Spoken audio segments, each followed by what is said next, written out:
Mes chers compatriotes, le grand sujet d'actualité intérieure en ce moment en matière sociétale est la proposition de loi sur la fin de vie, dite loi sur l'euthanasie. J'enregistre la présente vidéo le lundi 26 mai 2025 et normalement cette proposition de loi devrait être votée en forme solennelle le mardi 27, c'est-à-dire demain. Je m'adresse à vous parce que cette proposition de loi, cette loi pose des questions absolument fondamentales sur la société française, j'allais dire même sur la civilisation française et également sur les relations que nous avons entre nous et avec nos aînés.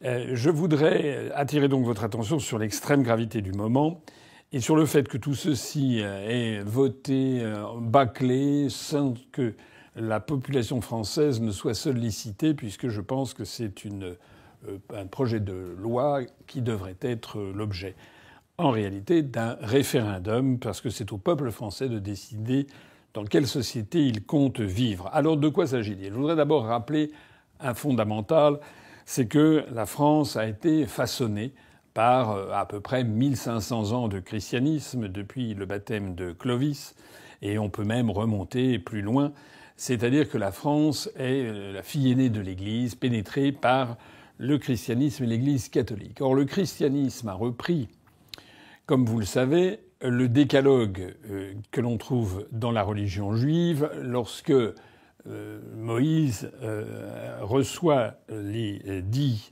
commandements de Dieu en haut du mont Sinaï. C'est ce que l'on appelle le décalogue. Ça a été repris dans le christianisme, où l'intitulé des 10 commandements. Et le 6e de ces commandements, c'est « tu ne tueras point ». Donc toute la société, toute la civilisation occidentale, chrétienne et française, ont été bâties notamment sur cette injonction « tu ne tueras point ».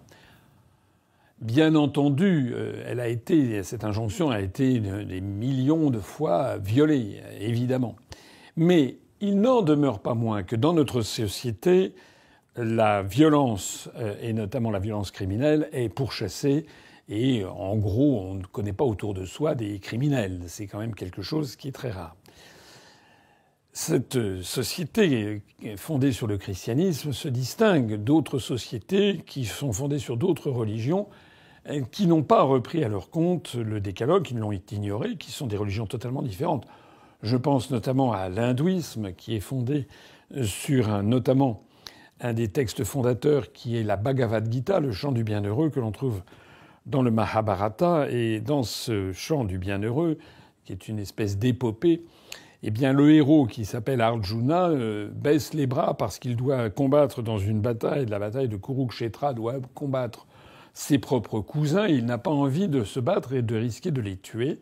Et à ce moment-là, le dieu Krishna lui apparaît dans le ciel et Krishna, qui est un avatar de Vishnu, lui apparaît et lui dit « Tu dois combattre et tu dois tuer tes cousins parce que tu fais partie de la caste des kshatriyas, c'est-à-dire des guerriers, et que c'est conforme au dharma, à l'ordre du monde, que tu fasses cela. » C'est d'ailleurs pas grave, puisque de toute façon, la vie est un éternel recommencement.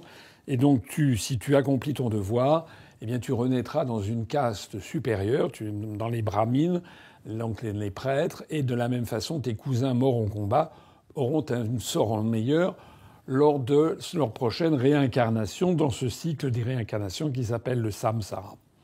Bon, vous voyez à quel point on est dans des civilisations extraordinairement différentes. On pourrait citer aussi certaines religions animistes, je pense en Papouasie-Nouvelle-Guinée, où la vie humaine a finalement peu de poids et où il y a au contraire des guerres tribales qui participent de la cosmogonie du monde. Il se trouve que la France est une terre chrétienne depuis 1500 ans et il se trouve que donc il y a, au fond, le très fond des consciences, l'idée qu'il faut protéger la vie jusque dans toutes ses dernières extrémités. La loi française se pliait à ces enseignements de la Bible pendant des siècles, à ceci près quand même qu'elle reconnaissait la peine de mort et qu'elle appliquait la peine de mort à des criminels. Ce qui, au sens notamment de la religion chrétienne, normalement, aurait dû être interdit puisque c'est contraire à cet enseignement de tu ne tueras pas.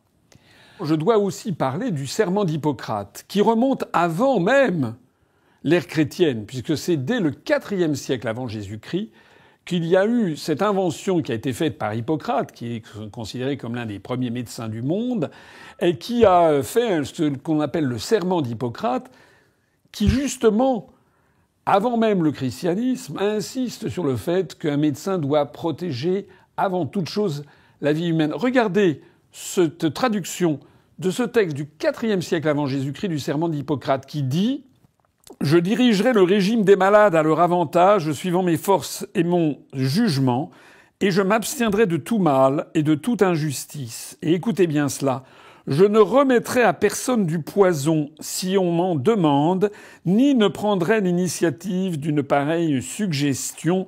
Semblablement, je ne remettrai à aucune femme un pécer abortif. » Et ça, c'est la version du IVe siècle avant Jésus-Christ. Mais actuellement, il y a une version du serment d'Hippocrate que tous les étudiants en médecine, au moment où ils passent leur thèse, où ils deviennent docteurs en médecine, lorsqu'ils deviennent docteurs, eh bien, ils doivent, au moment où ils passent leur thèse, dans la foulée, prononcer le serment d'Hippocrate. J'en parle en connaissance de cause.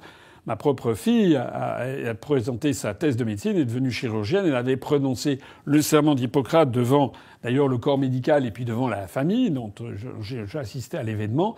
Et le serment d'Hippocrate, actuellement prévu par l'ordre des médecins, il dit quoi, justement? Il dit ceci. « J'interviendrai pour les protéger les malades, si elles sont affaiblies, ces personnes malades, vulnérables ou menacées dans leur intégrité ou leur dignité. Même sous la contrainte, je ne ferai pas usage de mes connaissances contre les lois de l'humanité. Et plus loin, je ne tromperai jamais leur confiance et n'exploiterai pas le pouvoir hérité des circonstances pour forcer les consciences. Et plus loin, je ferai tout pour soulager les souffrances, je ne prolongerai pas abusivement les agonies, je ne provoquerai jamais la mort délibérément. » Je ne provoquerai jamais la mort délibérément. C'est actuellement le serment d'Hippocrate que tous les médecins français ont dû prononcer devant le corps médical au moment où ils ont présenté leur thèse et ils deviennent docteurs en médecine et ils peuvent donc exercer la médecine. Mais la France a changé à partir des années 70 et 80 avec deux décisions fondamentales. La première a été le vote de la loi de 1975 sur l'IVG, la loi de Simone Veil, et qui a apporté le principe que l'on pouvait liquider un embryon dans le stade de l'utérus de sa mère.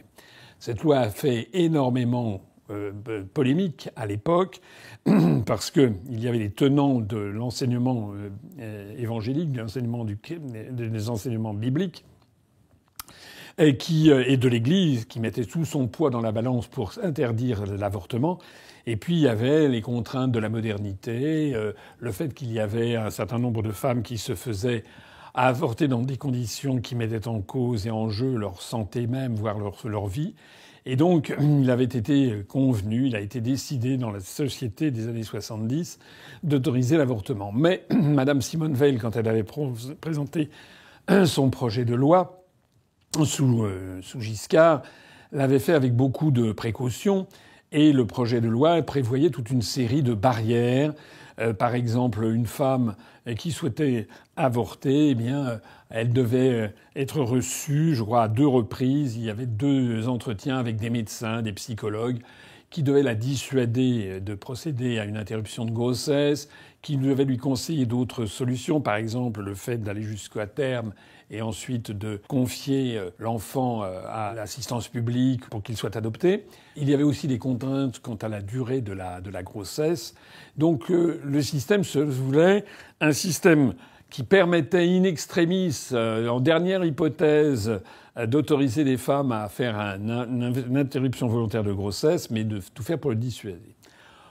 Or, il se trouve que cette loi, progressivement, s'est élargie. Progressivement, le champ d'application s'est élargi. Les contraintes ont diminué. Il n'y avait plus 2 entretiens, mais plus qu'un. Et puis après ça, c'est devenu presque un entretien formel, très rapide, et puis de telle sorte que, en fait, maintenant, l'IVG a perdu le caractère exceptionnel qu'il devait avoir pour devenir désormais une espèce de procédure automatique au point qu'on est, bon an, mal an, autour de 270 000 à 300 000 IVG par an en France, ce qui représente pratiquement la moitié désormais des naissances, qui sont de l'ordre de 650 000.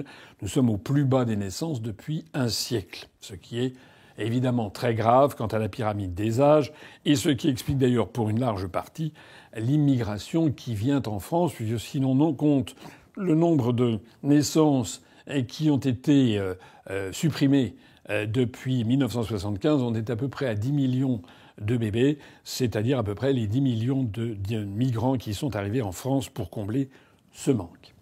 Il y a eu un deuxième événement qui a eu lieu dans cette période. Cette fois-ci, ce n'est pas en 1975, c'est en 1981 avec l'abolition de la peine de mort voulue par François Mitterrand, avec le chantre de cette abolition qui était Robert Badinter, le garde des Sceaux, qui s'était fait une spécialité d'être abolitionniste.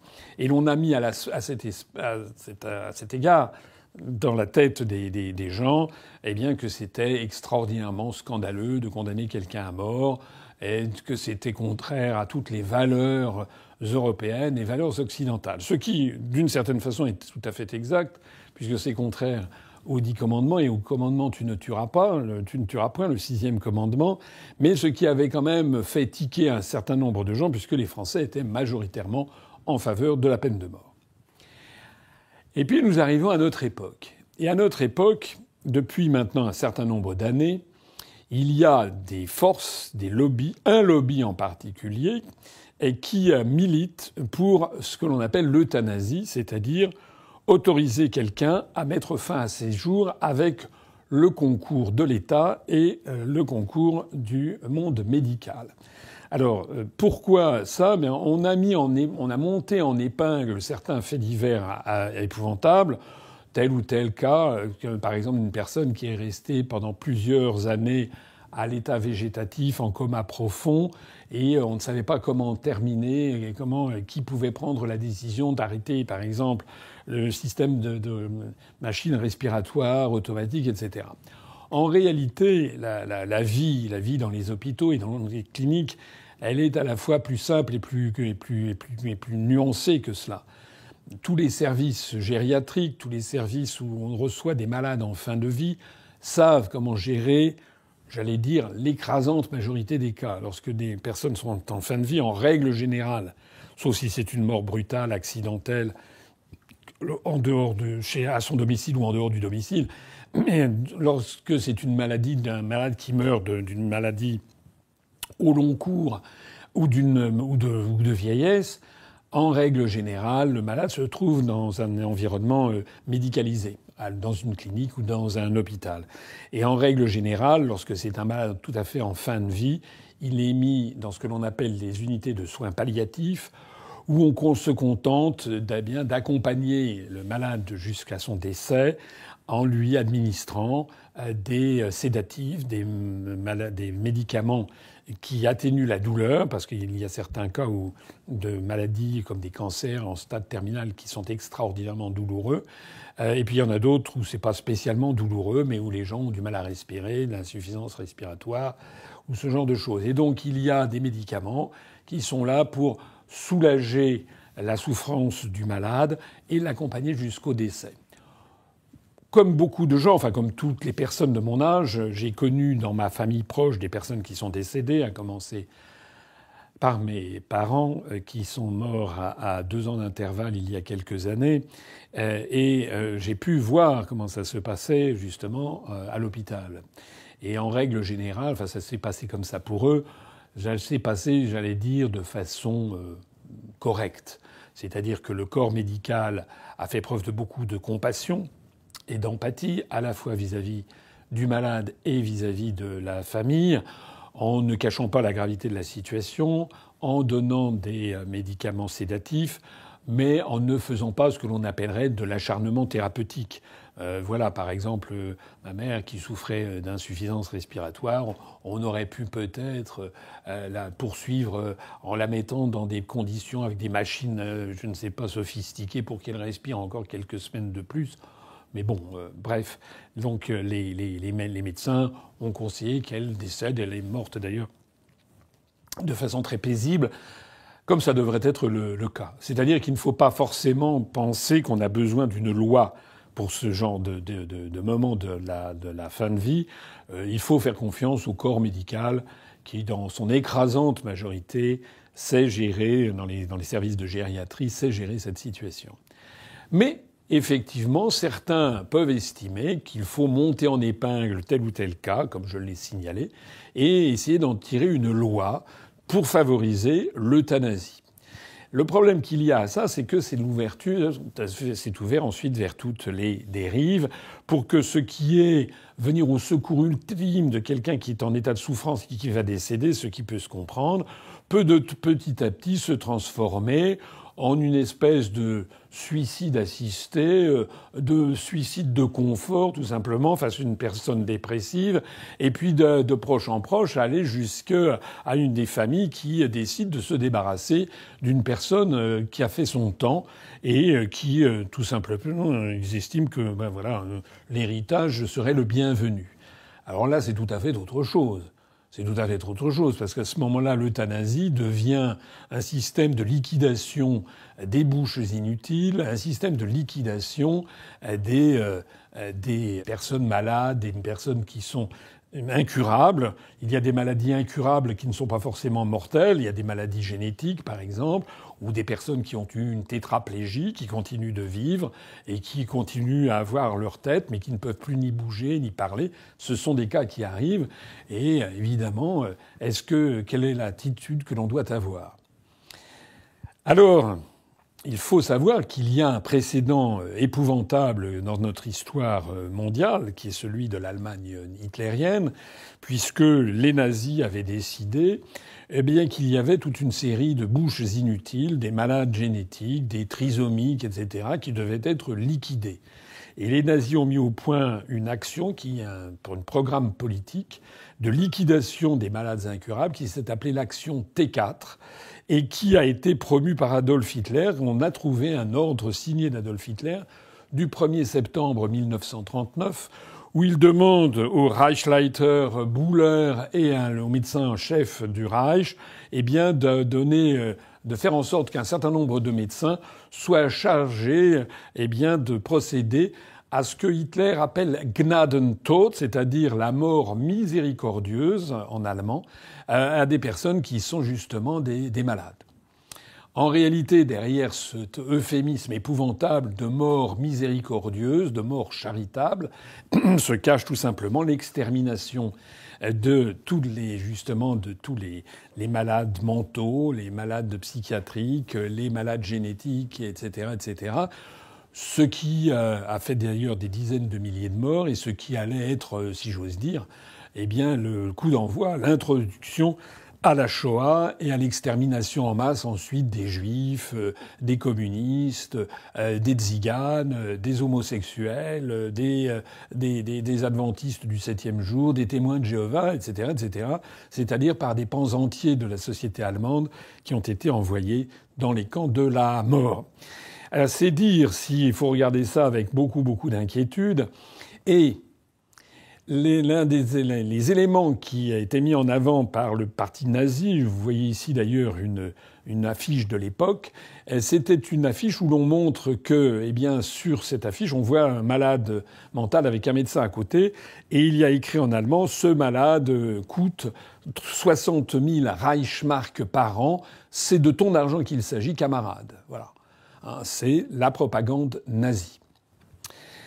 Alors, sur cette base-là, il faut donc être d'une extrême prudence sur les évolutions en cours. Or, il se trouve que depuis maintenant un certain nombre d'années, il y a un lobby en France qu'il faut nommer, qui s'appelle le Grand Orient de France, qui est une obédience maçonnique et qui est d'obédience athée, qui milite justement pour la fin de vie et qui milite pour l'euthanasie. Alors c'est très important d'en parler parce que il y a sur ces questions de franc-maçonnerie une espèce de grand silence partiel qui existe dans la société française.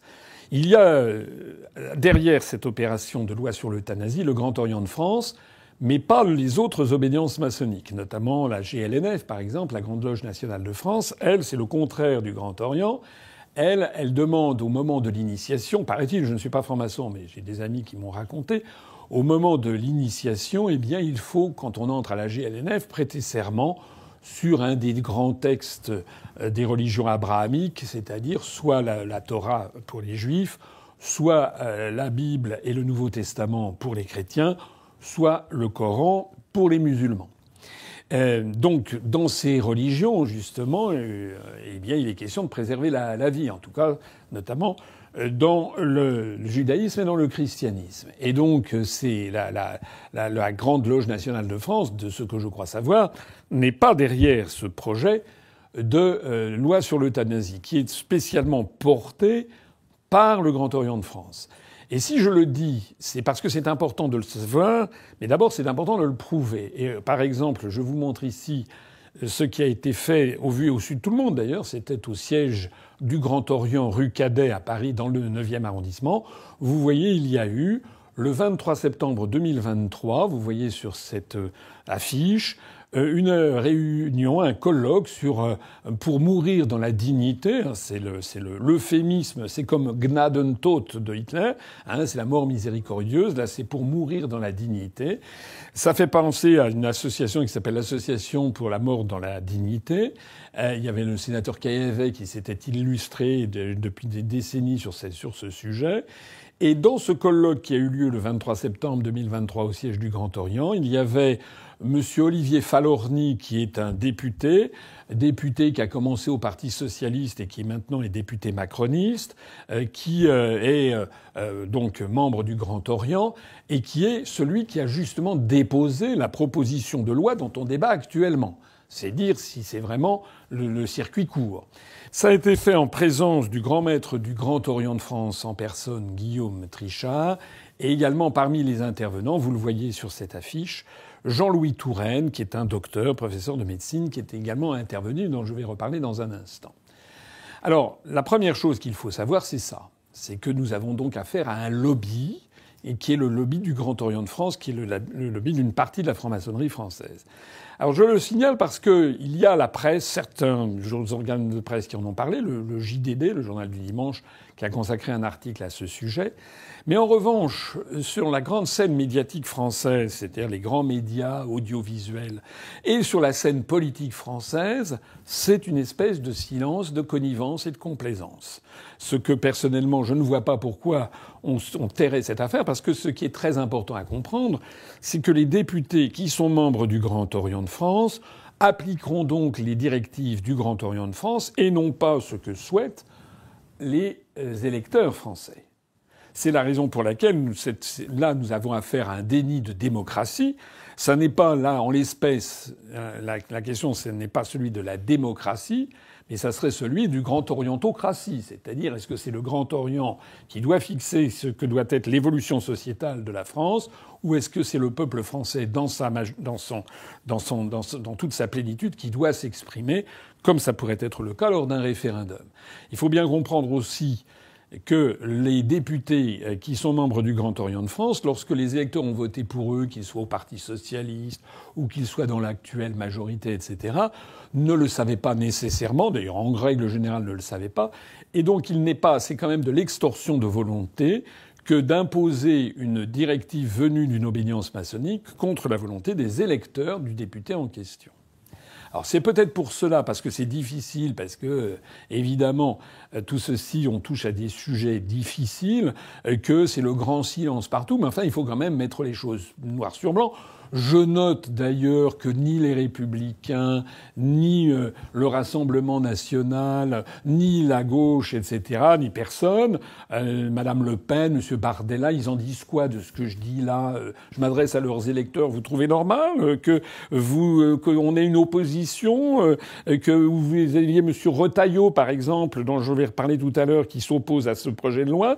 Que dit Monsieur Retailleau en tant que ministre de l'Intérieur? Il est quand même le premier à savoir que c'est le Grand Orient de France qui est derrière. Pourquoi est-ce qu'il ne le dit pas? C'est quoi le problème? Il a quelque chose qui ne va pas. Moi, je suis pour la transparence et pour la réalité. Au XXIe siècle, les citoyens français, ils ont le droit de savoir quelle force pousse à quoi. Ils ont d'autant plus le droit de le savoir que la proposition de loi va bien au-delà d'une simple aide à quelqu'un de tout à fait en fin de vie. Parce qu'en réalité, il y a derrière un projet absolument diabolique qui se cache, qui est tout à fait d'inspiration nazie, et je le prouve en donnant la parole, on ne peut pas faire mieux, qu'à monsieur Jean-Louis Touraine, au docteur Jean-Louis Touraine. Vous allez voir, c'est une vidéo de 2 minutes, qui a été passée d'ailleurs sur TVL, et vous allez voir ce que dit Jean-Louis Touraine, qui explique en public que cette proposition de loi n'est qu'une première étape pour mettre le pied dans la porte, et qu'ensuite il faudra aller beaucoup plus loin. Et il prend, justement, il dit, vous vous rendez compte, dans cette proposition de loi, elle est très insuffisante, et il explique, par exemple, que les jeunes en sont exclus, c'est-à-dire que dans son esprit, dans l'esprit de ce monsieur, cette loi sur l'euthanasie ne doit pas s'appliquer uniquement aux malades en fin de vie, ça doit s'appliquer aux jeunes qui peuvent être effectivement en fin de vie, mais qui peuvent être aussi des jeunes complètement déprimés qui ont des tendances suicidaires. Et puis il dit également aux malades mentaux, il s'indigne que ça ne s'applique pas aux malades mentaux. Donc là c'est Adolf Hitler. Hein. C'est exactement Adolf Hitler de dire qu'il faut appliquer l'euthanasie à des malades mentaux, parce que par définition, ils n'ont pas leur libre arbitre. Et puis il dit, vous vous rendez compte, dit-il, vous allez écouter ce morceau, il dit, il n'y a même pas prévu les malades d'Alzheimer. Écoutez. On n'obtiendra pas tout de suite dans la première loi, parce que vous avez vu la frilosité que notre pays véhicule sur ces questions-là. Il faut obtenir le plus possible. Et surtout, une fois qu'on aura mis le pied dans la porte, il faudra revenir tous les ans et dire on veut étendre ça. Parce que je ne vous apprends pas quelque chose, probablement à la plupart d'entre vous, dans la première loi, il n'y aura pas les mineurs. Dans la première loi, il n'y aura pas les maladies psychiatriques. Dans la première loi, il n'y aura même pas les maladies d'Alzheimer. Donc tout ça ne viendra pas tout de suite. Mais dès qu'on aura au moins obtenu une loi pour ceux qui ont une maladie de Charcot, pour certaines formes de tumeurs généralisées, pour ceci, pour cela, après on pourra étendre les choses en disant c'est quand même pas normal qu'il y ait des malades, des Français, parce qu'ils ont telle forme de maladie qui ont droit, et puis les autres qui n'ont pas droit. Donc il faudra introduire cette égalité. Mais je pense que ça va être un combat qui sera important et que nous devrons continuer aussi au moment de l'application de la loi. Parce que comme pour l'IVG, vous allez voir qu'il y a des endroits qui vont dire ici, circuler, il est interdit de faire des euthanasies ou des suicides assistés. Dans tout l'établissement ici. Pourquoi ils diront ça? Parce qu'ils disent on a la clause de conscience. Il y a des cliniques qui disent nous avons la clause de conscience, on ne fait pas d'IVG ici. Et demain, il y aura des services de soins palliatifs qui disent ici on ne le fait pas. Est-ce que vous croyez que des murs ont une conscience et qu'ils puissent invoquer la clause de conscience? C'est interdit et il faudra le faire respecter. Si un médecin entre dans ces murs et qu'il veut faire, pour une personne qui est dans les conditions définies par la loi, susceptible d'avoir une activité mourir, personne ne doit l'empêcher. Vous savez que pour l'IVG, il a fallu que nous votions une loi qui est la loi sur l'entrave à l'accès à l'IVG. Parce qu'il y avait des gens qui voulaient l'empêcher. Eh bien là, il y aura des gens qui voudront empêcher l'accès à l'aide active à mourir. Donc il faudra aller très fort contre eux, parce que ces gens dont vous avez parlé, qui sont des opposants, soutenus par la presse Bolloré, soutenus par tous ces courants-là, soutenus par les millions de dollars américains. Bon, vous avez vu. Alors c'est quand même, excusez-moi, mais c'est absolument scandaleux. Ce monsieur est un criminel. On est face à un crime contre l'humanité en puissance, puisque lorsque M.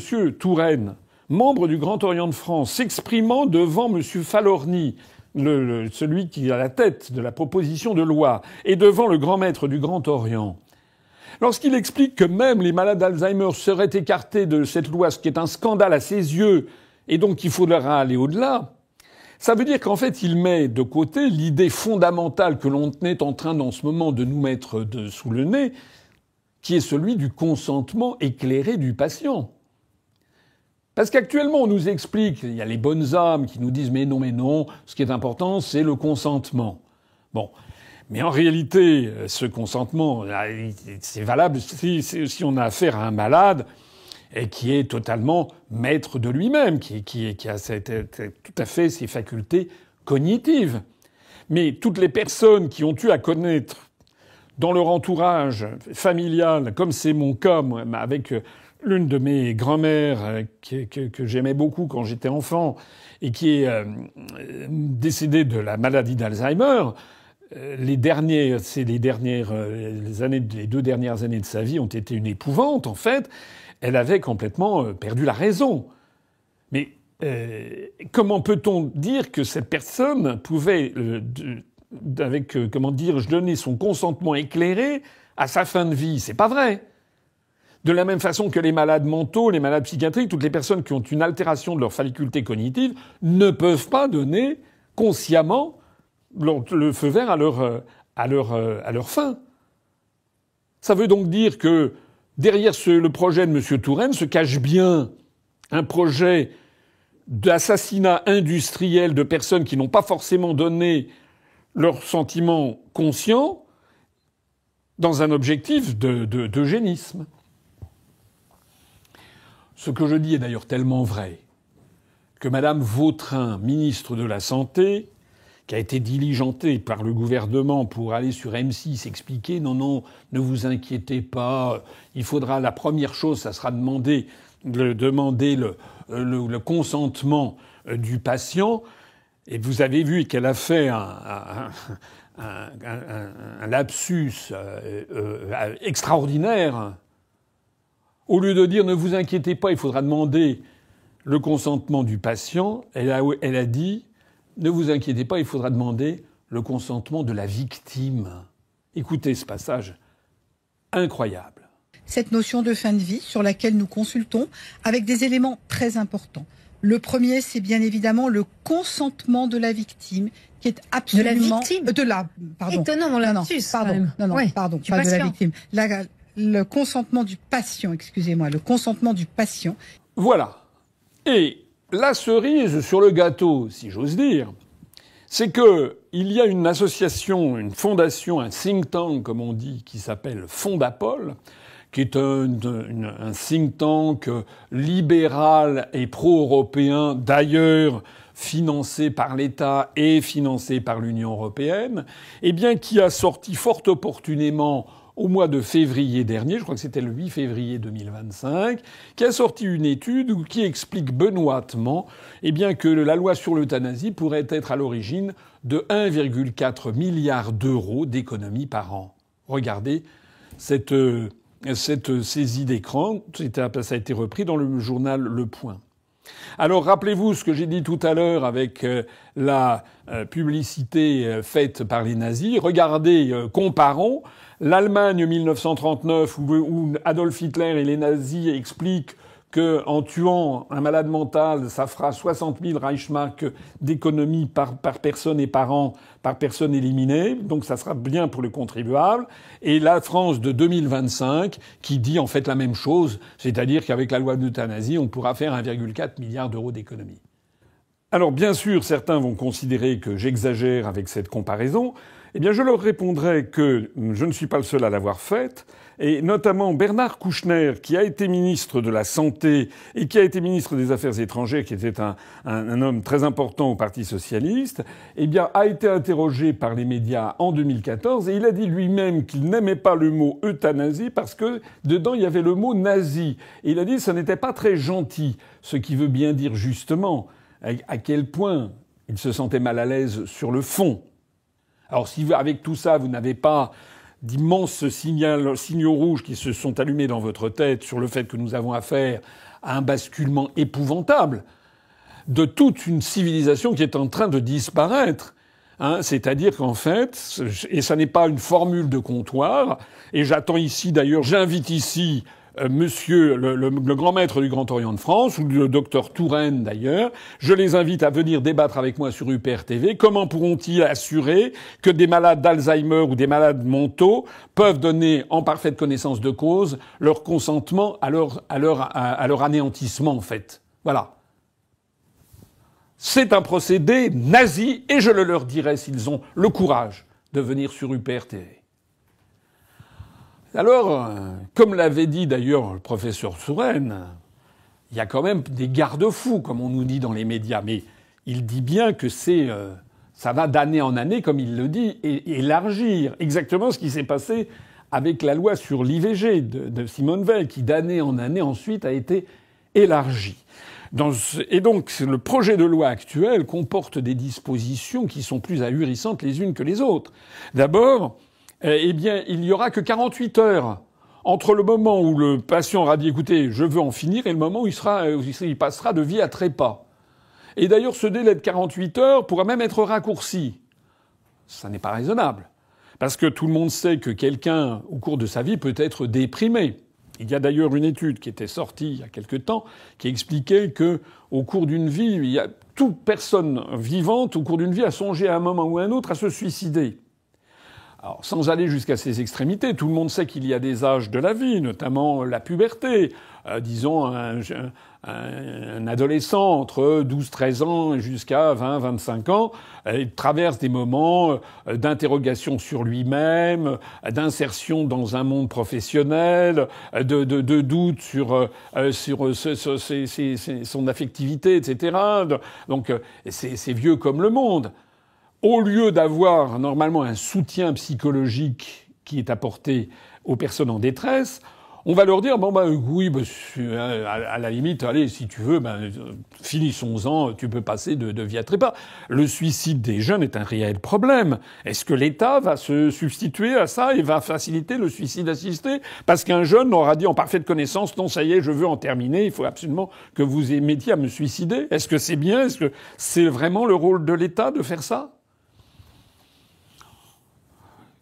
Cette loi prévoit justement qu'il est interdit, sous peine, dans l'état actuel, à la proposition de loi avec les amendements, il est actuellement interdit, sous peine d'une prison de 2 ans de prison et de 30 000 € d'amende, de tenter de dissuader quelqu'un de se faire tuer. Est-ce que vous vous rendez compte ? Dans les années 70-80 du XXe siècle, il y avait un livre qui était sorti qui s'appelait « Suicide, mode d'emploi », qui avait fait un énorme scandale. Et puisque, donc, dans ce livre, à la fin, ça se terminait sur une recette médicamenteuse pour se suicider très facilement et sans problème. Et ce livre avait fait l'objet de poursuites. Il y avait eu des débats très nombreux dans les journaux, dans les médias, pour ou contre ce livre qui était considéré comme scandaleux, mais qui avait fait, donc l'auteur avait fait l'objet de poursuites judiciaires.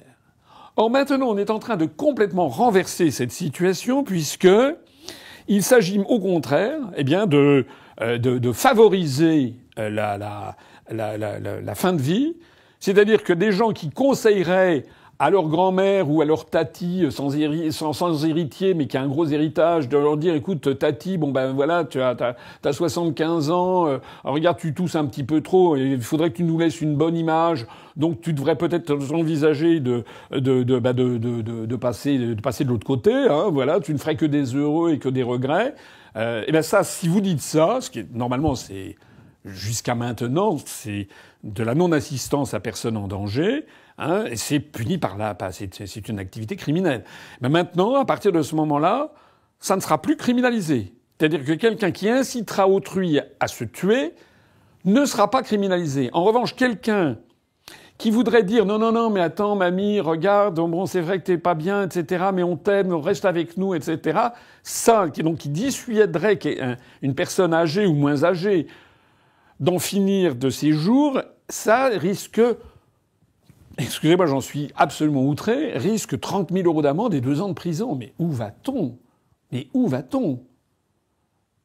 C'est quelque chose d'inimaginable.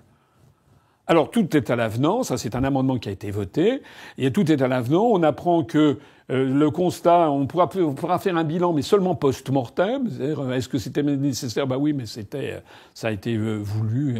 Il n'y aura qu'un médecin qui pourra décider, avec un médecin de contrôle, mais qui pourra nous faire une consultation à distance. Donc ça, c'est dans un premier temps. Puis dans un deuxième temps, d'ici 2-3 ans, on dira qu'il n'y a plus qu'un seul médecin. Et puis le délai de 48 heures pourra être raccourci à 24 heures. Et puis le consentement éclairé, le consentement du patient. Si vous avez un malade d'Alzheimer qui est incapable de dire quoi que ce soit, on dira, le médecin dira oui, non mais il m'a dit oui, etc. Allez hop.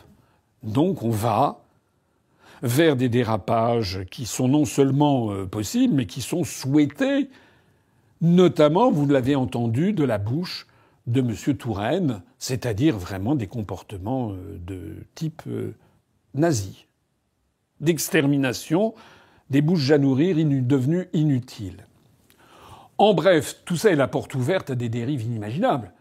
Par exemple, des prêtres dont le travail justement est d'encourager les gens à tenir bon, à faire face aux épreuves que Dieu leur envoie et à toujours refuser la mort, vont être poursuivis par la justice. On va mettre les prêtres en rang serré, en prison, avec 30 000 € d'amende et 2 ans de prison, parce qu'ils auront dissuadé des personnes en établissement public, personnes âgées en EHPAD, de passer de vie à trépas. On peut imaginer aussi qu'il y aura des visiteurs médicaux qui feront la tournée des popotes. Rappelez-vous ce que Édouard Philippe a fait avec le Rivotril dans les EHPAD au moment du Covid-19, où on a assisté déjà à un système de mort organisée un peu industrialisé qui est absolument scandaleux, cet épisode du Rivotril. Mais on pourrait très bien avoir une espèce de, je sais pas, de visiteur médical qui viendrait voir dans un EHPAD, bon écoutez, voilà, vous êtes en fin de vie, vous savez qu'on a un moyen très facile d'abréger vos souffrances. D'ailleurs, en plus de ça, on a un service qui va de pair de conseils en héritage, voilà, donc passez par nos soins, voilà, on prend rendez-vous, le médecin passera demain, ça peut être réglé en 24 heures. On peut avoir ça, même de la promotion, en fait, de ça, puisque ça ne sera pas puni par la loi telle qu'elle est actuellement prévue. On peut imaginer également que dans une famille, il y a des familles aimantes et unies, mais pas toutes. Dans les familles décomposées, recomposées, redécomposées, si vous avez affaire à non pas des ascendants directs, mais des collatéraux, comme je le disais tout à l'heure, une vieille grand-tante ou un grand-oncle, etc., qui n'a pas d'enfant et qui pourtant a une très belle maison, etc., et puis que vous êtes éventuellement l'héritier, vous pourrez aller voir en disant, écoutez, voilà, il faut maintenant, on voudrait garder de toi un bon souvenir, donc voilà, donne-nous un petit coup de main. Voilà, t'as beaucoup d'années, regarde, tu tousses, t'es pas en très bonne forme. Allons-y. Tout est ouvert avec ce genre de loi. C'est tellement vrai, d'ailleurs, ce que je dis, que le ministre de l'Intérieur en personne, M. Retailleau, a dit lui-même que cette loi allait beaucoup trop loin. Alors qu'il s'agit, rappelez-vous que pour le Grand Orient de France, que d'un premier pas. Monsieur Retailleau, ministre de l'Intérieur, a dit que ça allait beaucoup trop loin et que ça allait très mal se terminer. Alors là, je prends à partie Monsieur Retailleau, le nouveau président des Républicains, qui fait profession de dire la vérité aux Français. Monsieur Retailleau, expliquez s'il vous plaît aux 20h à TF1 qu'il s'agit d'un lobby qui est le lobby du Grand Orient de France qui est derrière.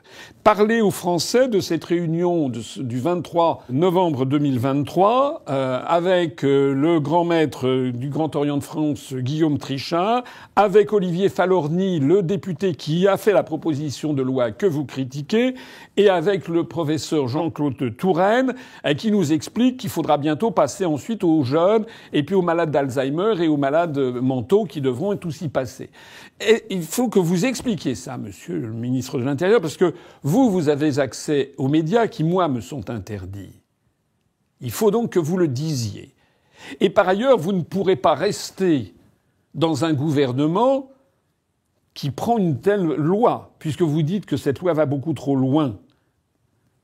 Donc vous devez mettre en jeu votre position au gouvernement, monsieur Retailleau. En tant que président des Républicains, vous devez dire la vérité aux Français, c'est celle que je viens de dire.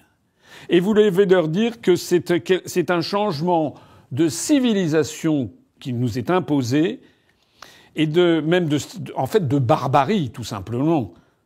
Il s'agit de revenir à la barbarie d'inspiration hitlérienne. Il faut que vous le disiez, monsieur Retailleau, et que vous disiez, dans ces conditions, si cette loi est votée, dans les dispositions actuelles, je présente ma démission du gouvernement. Je conclurai d'ailleurs au passage qu'en donnant tout ce poids, tout ce retentissement à cette affaire, M. Retailleau prendrait peut-être d'ailleurs les allures de l'homme d'État qu'il prétend être. On verrait comment réagirait Édouard Philippe d'ailleurs, comment réagirait Madame Le Pen, M. Bardella, M. Zemmour, comment réagirait M. Wauquiez, etc. On verrait comment réagirait la gauche, comment réagirait M. Mélenchon, comment il réagirait face à tout ce que je viens de dire. Il y a un grand secret. Michel Barnier, en février 2002, a écrit une tribune dans le journal Libération qui s'appelait Le Grand Secret de la présidentielle. Michel Barnier avait écrit que le grand secret, c'était que, en fait, plus de 70% des lois et règlements en France étaient prises par l'Union européenne. Voilà. Et donc le grand secret, c'est qu'en fait, les Français n'avaient plus les manettes. Il l'avait d'ailleurs en partie redit lorsqu'il avait brigué l'investiture des Républicains en 2021. J'ai eu l'occasion de le dire de nombreuses fois, où il avait proposé on avait expliqué qu'on ne pourrait pas régler les questions de l'immigration tant que l'on n'aurait pas sorti la France de l'application des 3 articles du traité sur le fonctionnement de l'Union européenne et des injonctions de la Cour européenne des droits de l'homme. Pourquoi je vous dis ça maintenant ? Parce que le grand secret dont parlait Michel Barnier, il s'applique toujours et ô combien. La réalité de la situation, c'est que nous avons des dirigeants politiques de droite comme de gauche qui ne décident pratiquement plus de rien, ni sur la paix, ni sur l'alignement sur l'OTAN, sur l'alignement sur l'État profond américain, les néoconservateurs, qui ne décident plus sur la monnaie, c'est la Banque centrale européenne, les lois sont prises à Bruxelles, c'est l'OTAN à Washington qui décide de notre diplomatie, etc., etc., etc.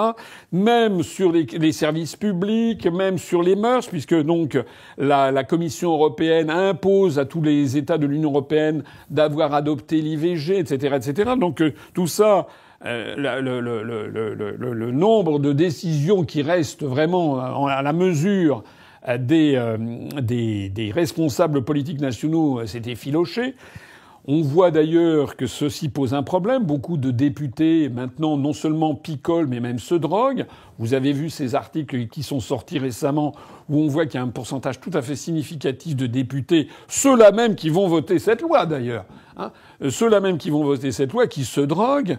Je rappelle que pour ce qui me concerne, j'ai proposé qu'il y ait une loi qui impose les contrôles inopinés de la consommation éventuelle d'alcool et de psychotropes et de drogues dures par le président de la République, son entourage, les ministres et également les parlementaires. Or, pour l'instant, cette loi, Mme Yael Braun-Pivet a dit que c'était une plaisanterie. C'était pas du tout une plaisanterie. Peut-être que Mme Braun-Pivet sait que parmi les parlementaires français, il y en a un grand nombre qui ne voteraient pas parce qu'ils sont les premiers consommateurs.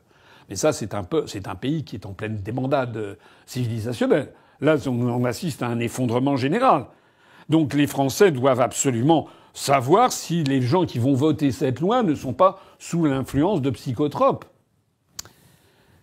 Quoi qu'il en soit, cette loi devrait être portée devant le peuple français par référendum. C'est le peuple français et lui seul qui doit décider, après que chacun aura pu faire valoir son point de vue, si oui ou non il accepte cette loi. Et pourquoi vont-ils voter ça ? Pourquoi veulent-ils voter ça ? D'ailleurs, ils sont très peu nombreux. Les premiers débats, il y avait 3 plaies et 2 tondus, ce qui, là aussi, est tout à fait anormal. Mais parce qu'en réalité, il ne leur reste plus que comme des os à ronger ce genre de décision. inscrire l'IVG dans la Constitution, comme l'a fait Madame Le Pen, elle a voté pour, ou bien maintenant la fin de vie, l'euthanasie généralisée, en attendant peut-être des assassinats de masse pour faire des économies budgétaires. C'est ça qu'en fait maintenant le pouvoir résiduel qui reste à nos parlementaires. Il est évident que cette société française est en pleine débandade. Notre pays est en train de s'effondrer dans tous les domaines, pas seulement économique, industriel, agricole, diplomatique, militaire, etc., mais aussi en termes moraux, en termes d'éthique, en termes de civilisation. La France est en train de s'effondrer, de disparaître dans la barbarie et le néant, sans parler du développement, bien entendu, que tout le monde a à l'esprit, de l'insécurité généralisée. Or, face à ça, nous avons un président de la République, un chef de gouvernement, un gouvernement et des parlementaires qui répondent par une culture de la mort. Parce que les décisions qui sont prises, c'est la constitutionnalisation de l'IVG, ce qui est tout à fait anormal. Une constitution doit réglementer le fonctionnement des pouvoirs publics. Il ne doit pas fixer des politiques. Les politiques, ça dépend des changements du peuple français. Quoi qu'il en soit, donc on constitutionnalise l'IVG. Ensuite, on a des campagnes d'injection massive d'ARNM pour une pandémie avec un prétendu vaccin miracle dont on s'aperçoit que, et d'une part, que le virus a été fabriqué en laboratoire, d'autre part, que le vaccin miracle et les injections ARNM, contrairement à ce qui avait été annoncé, qui ont coûté d'ailleurs des détournements de fonds absolument majeurs par la Commission européenne, eh bien, contrairement à ce qui avait été annoncé, ces vaccins miracles ne sont pas du tout miracles. Ils n'empêchaient pas la transmission et quant à l'immunité, ça reste à démontrer. Et puis, chaque mois qui passe, on découvre de nouveaux effets secondaires qui sont préoccupants. Donc, c'est aussi une culture qui est une culture qui n'est pas une culture de la vie. Et maintenant, eh bien, on va vers l'assassinat généralisé. Dans un premier temps, l'euthanasie, la mort miséricordieuse, Gnadentod, disait Adolf Hitler. On va là-dedans. D'ailleurs, les exemples à l'étranger ne sont pas rassurants du tout. Lorsque l'on voit, par exemple, le système d'euthanasie tel qu'il existe en Belgique ou aux Pays-Bas, il y a eu une explosion du nombre d'euthanasies. C'est devenu d'ailleurs du suicide assisté, et c'est-à-dire, je crois qu'il y a, notamment chez les jeunes, il y a eu une multiplication par 3, parce que c'est très facile. Des jeunes sont comme ça, ils sont en perte de repères, ils disent, allez, tiens, allez, j'en ai terminé avec la vie. C'est pas le rôle d'un État. C'est pas le rôle d'un État européen, c'est pas le rôle d'une civilisation que de favoriser ça. Sinon, c'est vraiment le crépuscule. C'est une civilisation qui est en train de se suicider ou que l'on est en train d'assassiner. Ça dépend le point de vue dans lequel on regarde tout ça. Voilà. Alors je conclurai en disant que une telle décision ne peut pas être prise par des parlementaires. Des parlementaires qui n'ont pas été élus pour ça n'était pas dans leur programme. Des parlementaires dont certains ne sont pas fidèles à leur électorat, mais sont fidèles à l'appartenance à l'obédience maçonnique du Grand Orient, qui vient donc perturber leur vote.